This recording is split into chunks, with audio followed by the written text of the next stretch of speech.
বৃহত্তর স্বার্থে আটকানো জায়েজ আছে, কিন্তু আমি নিজে ব্যক্তিগতভাবে আমি রাস্তা আটকে জনসাধারণের কষ্ট দেওয়া আমি চাই না ভাই। আটকানোর পক্ষে আমি নাই। জুলাই সনদ যদি দিতে না পারেন, আমি পরিষ্কার বলছি, তাহলে আগের অবস্থায় দেশটারে দিয়ে দেন ভাই। আমার ফাঁসি হয় হোক। আগের অবস্থা কিভাবে চান? আগের যেরকম ছিল 4 তারিখ পর্যন্ত ছিল যেরকম। আমি তো অতি দুঃখে নিজের পোলারেও কি কয়, শালা কয়। এখন দুঃখে কইতেছি, এখন জুলাই সনদও পাই না, ওদিক দিয়ে ফাঁসি হবে, তা এখন আমি কি করব? এনএস কপি আছে, এনএস কপি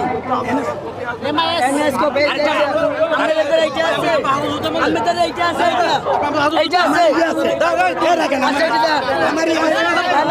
আমার জুলাইয়ের ছবি আছে, আমার ব্যাংক এখনো ঘরে ওই কার্ড ছাড়া কি জুলাই না না না না না